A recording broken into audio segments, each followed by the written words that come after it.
Buenos días. Para los que no me conozcan, mi nombre es Rafael Seguino. Fui el director de estadística del Departamento de Educación, maestro por 10 años de matemáticas y ahora pues en la aventura RAD desde hace más o menos año y medio. Y trabajamos en esta parte de identificar los estudiantes que tienen mayor oportunidad de ayudarnos a subir la proficiencia en las escuelas.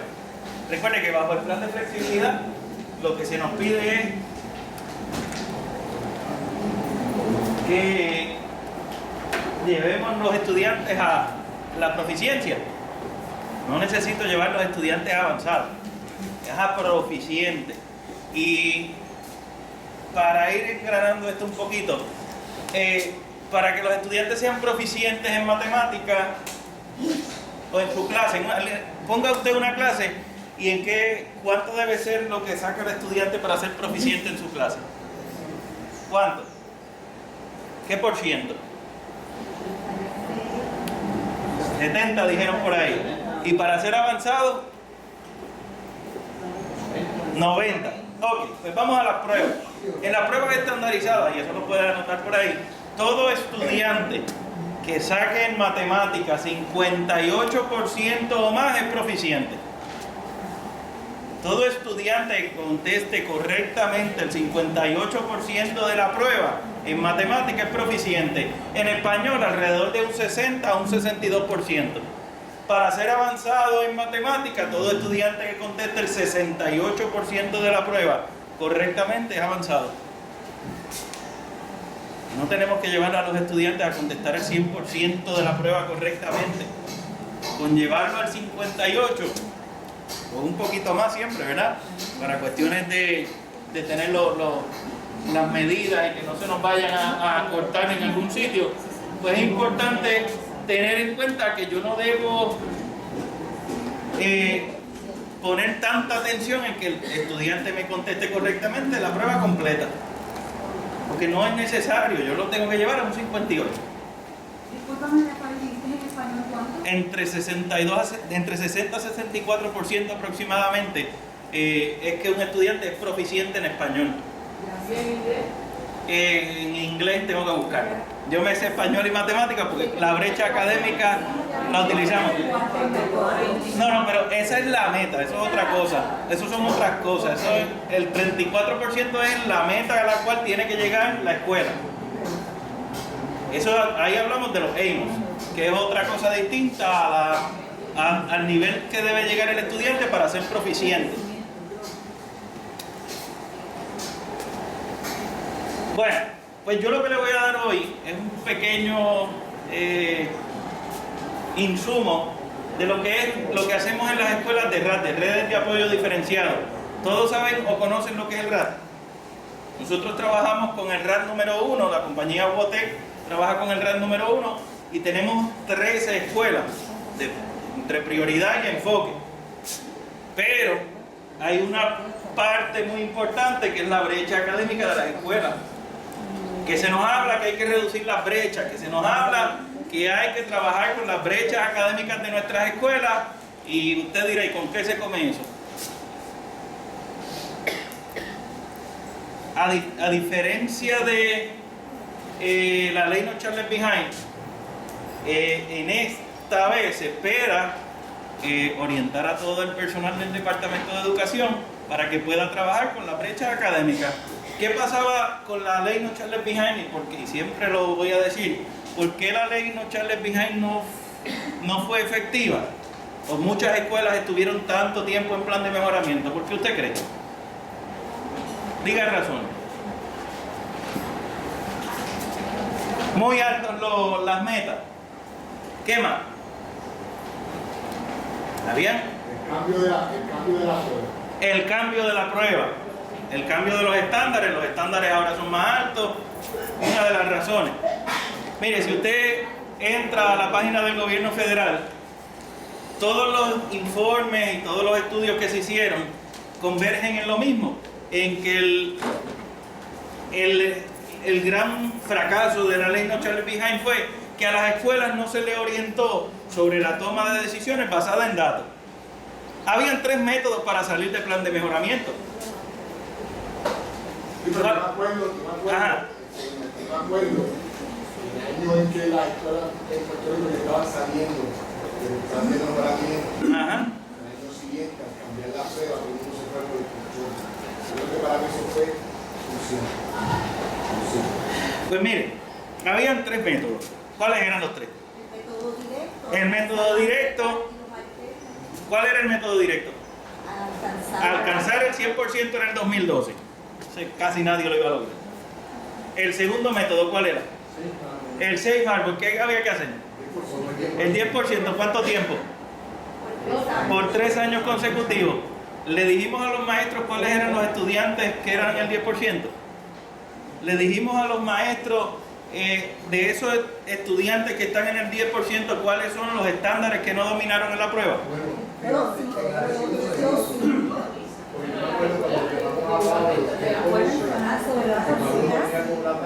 Exacto. Y nosotros lo dimos en Arecibo por maestro y por alumnos. Ahí tenemos uno de los mejores acá. Cuando trabajamos con eso, vamos dirigiendo a las escuelas a la toma de decisiones basada en datos. Y nos faltaba un método. ¿Cuál era el tercero? El promedio uniforme. El promedio ponderado, promedio uniforme, ¿qué era lo que había que hacer? Por 3 años consecutivos tenías que tener una ganancia de ¿cuánto? De por lo menos un 1%. Por lo menos. Volvemos a la misma pregunta. Le decíamos a los maestros cuál era el estudiante que representaba ese 1%. Muchas veces pues no llegábamos ahí o nos desconocíamos nosotros mismos porque no nos orientábamos. Siempre los desarrollos profesionales se quedan, los distritos van a nivel central, se orientan, y los distritos bajan y orientan al personal, ¿verdad? Y muchas veces pues se pierde información ahí. Pues por lo menos hoy viene directamente de donde se hizo a donde ustedes. ¿Qué pasa? Que ahora la toma de decisiones basada en data habla mucho de esta brecha académica y habla mucho del trabajo que debemos hacer con estos estudiantes. ¿Y qué es la brecha académica? ¿Qué es la brecha académica? Un poquito que le falta para alcanzar la meta. No. ¿Qué es la brecha académica? La diferencia, por ahí vamos. Eso se trabaja con los subgrupos. No tiene nada que ver con los subgrupos.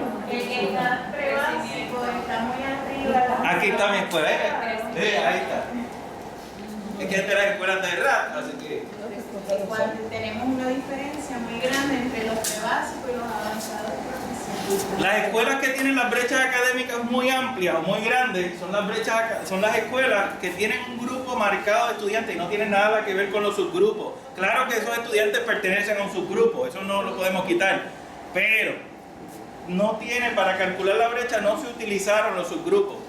Una cantidad grande de estudiantes que son avanzados o proficientes en esa escuela y una cantidad grande de estudiantes que fueron prebásicos, y eso hace que haya una brecha académica amplia en la escuela. Eso es una brecha académica en Puerto Rico. En Estados Unidos se define completamente diferente. En Estados Unidos la brecha académica se define entre los blancos caucásicos y los negros e hispanos. La diferencia académica que hay ahí. Esa es la brecha académica como se define en Estados Unidos. Y eso es tomado a base de datos. Y si nos vamos al contexto social, está definida así porque recuerden, aunque digamos que no existe racismo, los blancos caucásicos en Estados Unidos tienen una mejor oportunidad de empleo que los negros y los hispanos. Pues ¿qué pasa? Los blancos caucásicos, sus hijos se dedican a estudiar, mientras que los negros y los hispanos tienen que ayudar a sus papás en una diversidad de cosas. Así que la oportunidad académica para ellos es más limitada, y por eso es que salen peor en las pruebas de desempeño. Eso está escrito, lo puedes buscar, no me crean y búsquenlo para que vean. Pues entonces nosotros, Puerto Rico, no podemos definir la brecha académica de esa manera, y se definió entre la diferencia que hay entre esos dos grupos grandes de estudiantes que hay en las escuelas. Que no necesariamente una escuela tiene esos dos grupos de estudiantes. Si es una escuela de excelencia, su brecha académica es pequeñita, pero es alta. Y en la parte superior tiene los avanzados y en la parte inferior los proficientes. Si es una escuela de prioridad, su brecha académica es pequeña también, pero es baja. En la parte superior de la brecha tiene los estudiantes básicos y en la parte inferior tiene los prebásicos. Esa es la brecha académica. La de transición es una gama infinita de brechas, así que esa no la puedo explicar. La de enfoque, la que hablábamos ahorita, que tiene los dos grupos grandes marcados. Dice el plan de flexibilidad que los estudiantes que están en el percentil 25 de la brecha académica tienen que aumentar un 10% en proficiencia. Y usted dirá, ¿cómo yo hago eso en mi escuela? ¿De qué manera yo puedo identificar esos estudiantes que tienen que aumentar un 10%? Por si acaso, la brecha académica solo se calcula con español y matemáticas. Inglés y ciencias no se utilizan para la brecha académica. Se utilizan las dos materias para calcular, solamente español y matemáticas. ¿Alguna duda? Mire, como le decía ahorita, si tenemos una escuela de enfoque, no se va a parecer en nada a esto que está aquí. La escuela de enfoque es como si esta barriguita que está en el medio se hundiese y se repartiera un grupo arriba y un grupo abajo. Y ahí usted tiene una gran diferencia entre esos estudiantes, académicamente hablando, en los resultados de las pruebas. Eso es una brecha académica. Ese es el taller que yo le doy a las escuelas y eso es lo que trabajamos con las escuelas en todo momento. Pero para nosotros ir y presentarle a la escuela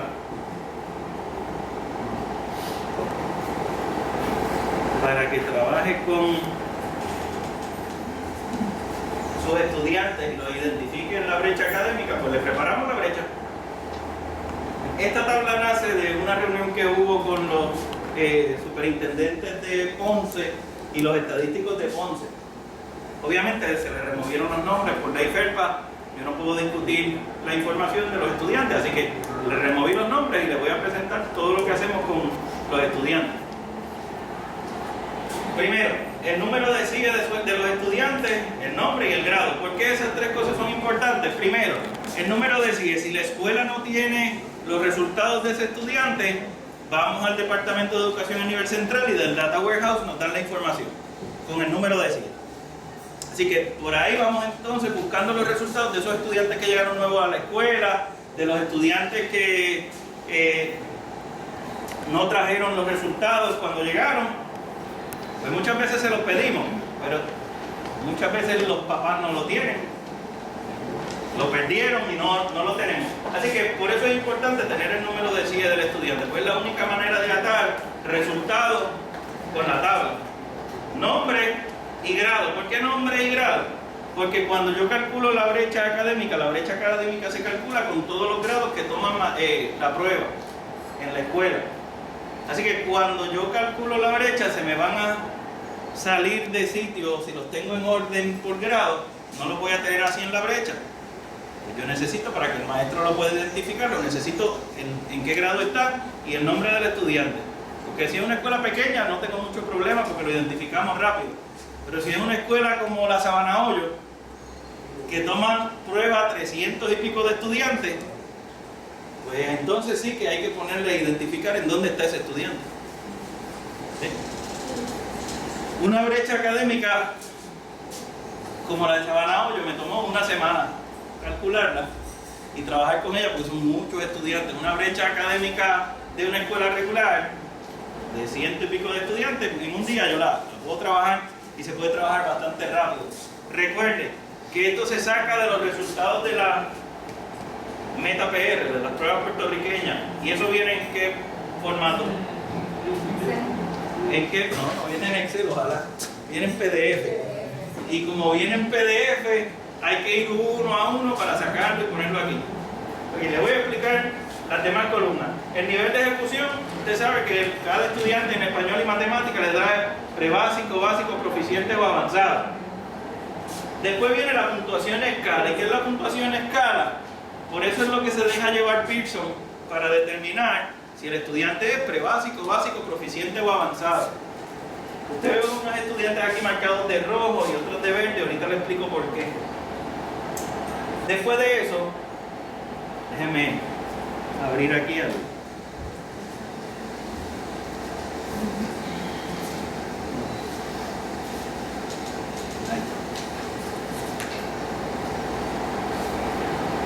Después de eso viene estándar por estándar la puntuación que sacó el estudiante y el porciento. ¿Por qué? Para que el maestro sepa, porque si yo le doy un número 29, saco 29, ¿29 de cuánto? Necesito saber por ciento. ¿Qué por ciento es ese 29? Pues mira, ese estudiante contestó un 74% de la prueba o de ese estándar correctamente. Y este análisis se discute con los maestros en las escuelas de prioridad y enfoque estudiante por estudiante. Lo mismo hacemos con comunicación escrita, le damos el total de la puntuación de español y hacemos lo mismo con los 5 estándares de matemáticas. Y hasta ahí vamos, hasta ahí yo no he hecho brecha, ahí yo no he calculado nada, solamente he vaciado una información y la discuto con mis maestros. Ahora es que entonces comenzamos a trabajar la brecha. Esta es la brecha académica de la escuela en que estamos hoy, de la Malia.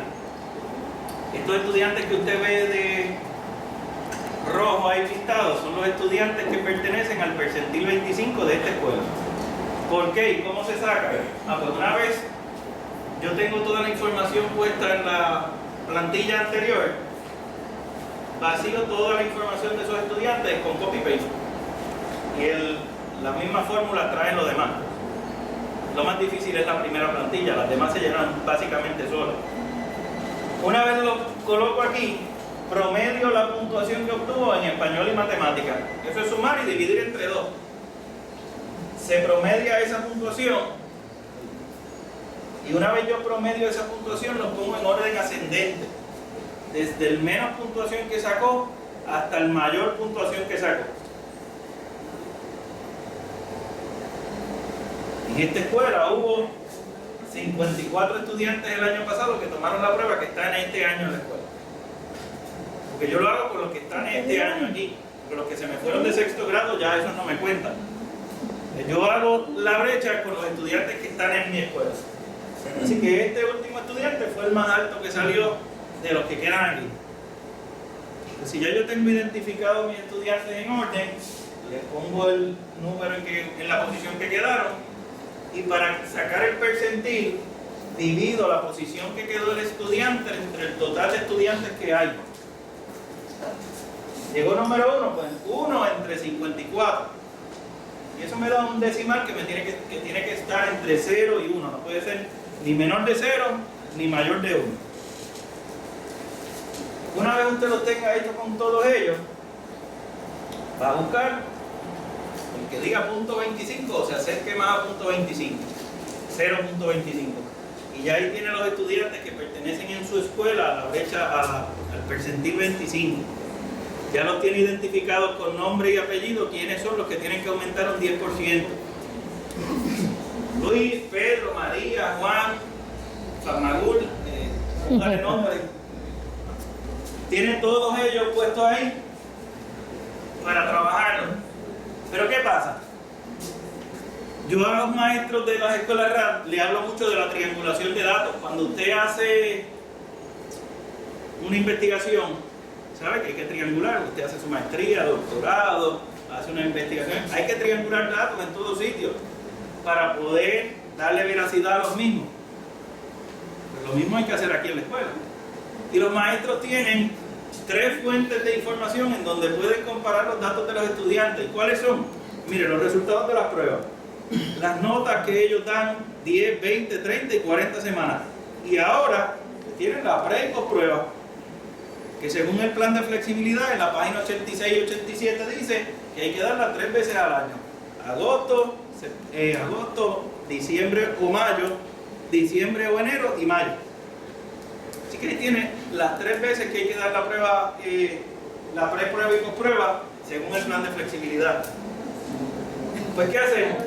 Esos estudiantes del percentil 25 los identificamos para que el maestro entonces vea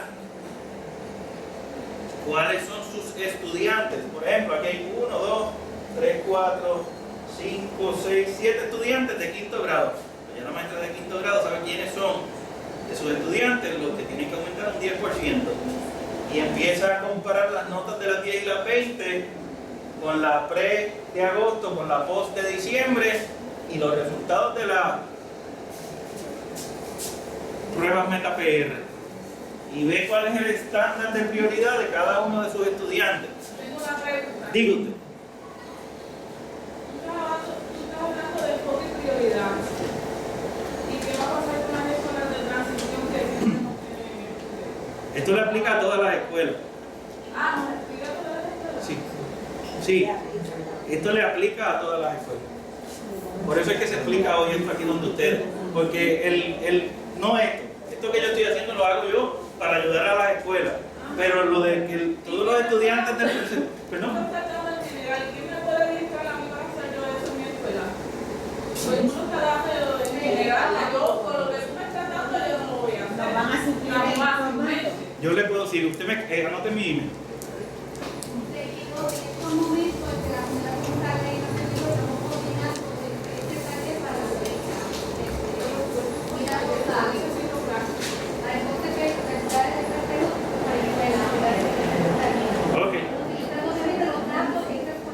Sí, pues recuerde que tiene que utilizar sus datos. Pues mi correo electrónico, porque ya los directores, se le dio esta misma reunión, en una reunión igual que esta, se la dimos a los directores de los otros distritos de Arecibo, pues, ¿verdad? Y muchos de ellos se comunicaron por correo electrónico y yo les envié la plantilla vacía y si había duda yo mismo le daba apoyo, obviamente. Y los directores lo están haciendo. Es sencillo, es Rafael.Seguinot, todo en minúscula. Rafael.Seguinot@gmail.com. Usted me escribe ahí, yo le envío. Si usted tiene duda y necesita ayuda con hacer la tabla y la quiere hacer para presentársela a su maestro, me puede escribir. Yo en total confianza le voy a ayudar. El correo electrónico es Rafael.Seguinot. Esto es una herramienta para ayudarlo a usted, no es para darle más trabajo, no. Esto es para que usted tenga una idea más clara y tenga ese análisis de datos. Mire, nosotros tenemos escuelas que le dimos el taller de brechas académicas y cambiaron el enfoque total de las estrategias. ¿Qué hicieron? Mire, ellos tenían muchos estudiantes, nosotros atendemos lo que es tiempo lectivo extendido y habían seleccionado unos estudiantes para tiempo lectivo extendido, que ese fue el error de lo de tutorías hace mucho tiempo, y no se seleccionaban los estudiantes a base de datos. Esta vez la escuela, cuando vio quiénes eran los estudiantes del percentil 25, estos son los que van parte de él. Pero los papás no nos van a apoyar en eso. Pues vamos a hacer una carta en donde se diga que se utilizó un análisis exhaustivo y su hijo dio a demostrar que es parte del proyecto piloto, y por ahí siguieron las escuelas escribiendo, tratando de animar a los papás. ¿Por qué? Porque nosotros tenemos que unir, y usted sabe que el reto mayor es unir escuela, padres y comunidad. Ese es nuestro reto más grande. El día que ocurra esa unión, las pruebas y todo lo demás va a ir mejorando, porque nosotros solos no podemos. Pues la escuela está tomando, o muchas de las escuelas de nosotros están tomando esa medida, le están escribiendo a los papás utilizando los análisis que se han hecho. Así que identificamos los estudiantes en la brecha. Ya los maestros saben quiénes son, ya los maestros trabajan directamente con las necesidades de esos estudiantes. Oiga, y cuando le hacíamos las preguntas a los maestros, ¿en qué parte es más flojito el estudiante? ¿En comunicación escrita o comprensión lectora? Comprensión lectora. Y yo iba aquí y comprensión lectora el más bajito. Le decía, ¿cuál es el más difícil para el segundo? ¿Comprensión lectora o comunicación escrita? Comunicación escrita. Iba ahí y comunicación escrita era el mismo. Estaban a la par. lo que era la necesidad en las pruebas es la necesidad en la sala de clase. Exacto. Así que se une, porque yo lo que quiero es que el maestro pueda demostrar que lo que él está dando en la sala de clase es la misma necesidad que tiene el estudiante en las pruebas. Yo quiero que él llegue a eso, a que vea cuál es la necesidad y pueda atender para que cuando suba o tomen la prueba los estudiantes, ¿qué pasa? Entonces van a subir porque saben en dónde lo van a atacar al estudiante, dónde van a reforzar a ese estudiante. Otra cosa que se me olvidó decir ahorita con las brechas. Hay muchas escuelas que cuando le calculamos la brecha tiene 0, 0, 0 al estudiante en todos sitios. Y es porque el estudiante no se examinó. Si el estudiante se ausenta a la prueba, el estudiante abre la brecha. Porque me cuenta como prebásico o básico. Es bien importante eso, que trate que la mayor parte de sus estudiantes asista a la prueba y si falta un día, que tome reposición. ¿Por qué? Porque si no la brecha se va a ampliar en su escuela porque es un 0 que tiene el estudiante ahí. Pues mire, nosotros no nos quedamos ahí. Como sabemos que en español y en matemática es la prioridad de muchas escuelas y se utiliza para calcular la brecha, pues identificamos cuáles son los estudiantes. Nosotros le dijimos a los maestros con exactitud cuántos estudiantes necesitaban para mejorar un 5% de proficiencia en la escuela, para que en lo que se hacía este análisis ellos fueran identificando a sus estudiantes por resultados académicos, por las notas. Pero una vez tenemos todos los resultados, buscamos en las pruebas, en la puntuación escala, en español y en matemática, todos los estudiantes que estuviesen en el borde para ser proficientes. O sea, todos los básicos que su puntuación escala es de 355 a 380. En español y en matemática, de 355 a 380, todo estudiante básico. Recuerde que hay unos que es hasta 377, el básico y demás, pero todo básico que estuviese ahí, pues lo colocábamos en una tabla. ¿Para qué? Para que el maestro sepa cuál es el estudiante que el año pasado cuando tomó la prueba casi sale básico. Lo mismo, es el mismo ejercicio, triángulo con las notas del estudiante, resultados de pre y post y resultados de la prueba. Identifica cuáles son los estudiantes y cuál es el estándar de prioridad de cada uno de sus estudiantes para reforzarlos y esperemos que este año aumenten. Y en vez de ser básico, un básico bien alto, sea proficiente. Pero si yo solamente me concentro en los básicos que casi son proficientes, ¿qué me va a pasar con los que son proficientes casi básicos? Si no los atiendo. Me van a bajar. Pues entonces, también los identificamos. En esta escuela, esos son los estudiantes que salieron proficientes el año pasado y su puntuación escala está entre 380 a 395. Todo estudiante que estuviese en español o matemática entre 380 a 395 lo pusimos en una tabla exactamente igual que los anteriores. Nota, pre y post prueba, resultados de la MetaPR, de la prueba puertorriqueña, para que el maestro pueda entonces en los famosos MECPA, las comunidades de aprendizaje, trabajar las estrategias educativas con cada uno de ellos. Y vamos y lo discutimos individualmente en los talleres nuestros. Fulano, ¿cómo va en la clase? ¿Qué nota sacó? ¿Cómo salió en la preprueba? ¿Cómo está desempeñándose en la clase? ¿Cómo son los papás? Vamos a la parte también social del niño. Porque en este caso hay muchos de nuestros estudiantes que usted sabe que hace 2 comidas al día. El desayuno en el comedor escolar y el almuerzo en el comedor escolar. Y de ahí en fuera hasta el otro día que no vuelve a comer. Así que los trabajadores sociales, los orientadores y todo eso son parte de esto. Nosotros lo utilizamos muchísimo. ¿Por qué? Porque son las ayudas a esa parte social que yo tengo que buscar la manera de unir, como dijimos ahorita. Lo mismo hicimos en matemáticas. Todos los estudiantes que están casi proficientes, díganme. La brecha es significativa sobre eso, pero me preocupa los niveles. Este cambio de niveles, que considerable que se clasifique el nivel dentro de la prueba. Mientras más temprano digamos superior al 90, también me da tiempo tal vez de corregir la diferencia entre la brecha o no un grado 12, digamos que se fue la prueba. Pero si yo lo doy en el 11, Pues mister, el año que viene, eso queda en la misma, porque la brecha no puede aumentar, ya le dieron eso. Entonces, en base a los datos que nos escuela, yo tendría que reclasificar por población de la otra escuela según las poblaciones que me vayan llegando.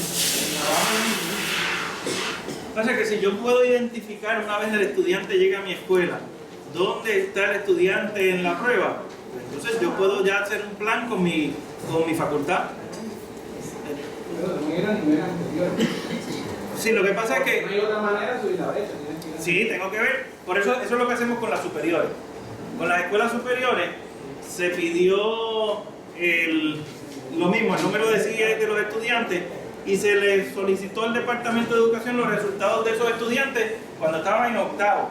Porque de algún sitio tengo que sacar información para poder ver quiénes son mis estudiantes que mejor salieron en algún momento en una prueba estandarizada. Así que utilizamos los datos de esos estudiantes de octavo y los recopilamos todos, están ahí. Porque recuerden, en el Departamento de Educación hay una división que se llama la División de Estadística y ellos tienen toda la información del sistema.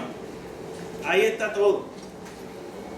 Por lo menos hasta ahora nos han contestado las peticiones.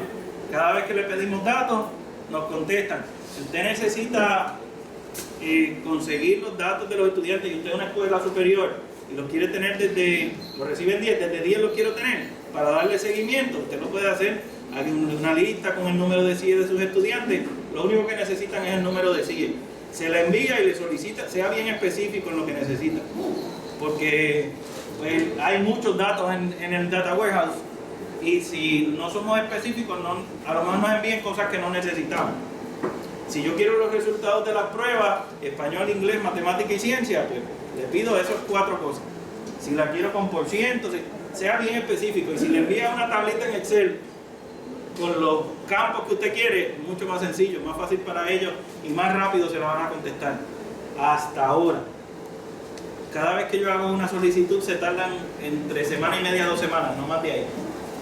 Y eso es tiempo récord para mí, porque yo entiendo que con todo el trabajo que hay allí y todos los informes que se rinden de allí, que nos contesten en 1 semana y media o en 2 semanas es bastante bueno. Así que entonces hacemos lo mismo para matemática, identificamos nuestros estudiantes en matemática, cuáles son los que están en ese límite a ser proficientes, triangulamos información, nos sentamos con los maestros a ver cuál es el estándar de prioridad de cada uno de esos estudiantes, y una vez identificamos eso, vamos igual que en español. Identificamos a las escuelas superiores. Yo le pongo todos los estudiantes hayan sido proficientes, avanzados.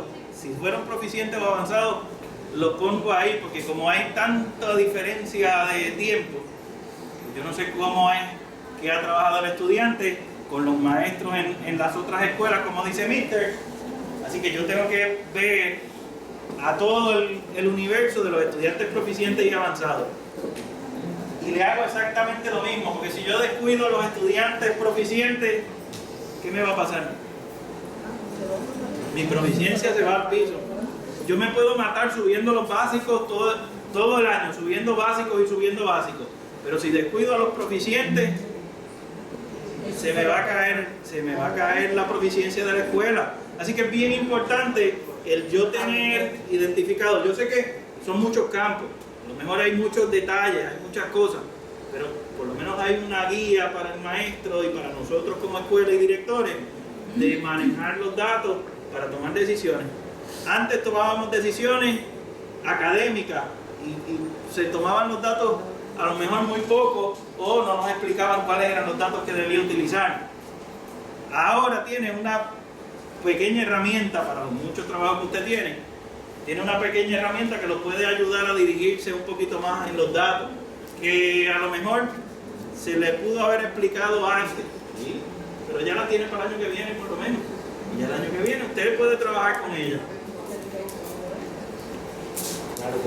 ¿Dudas o preguntas?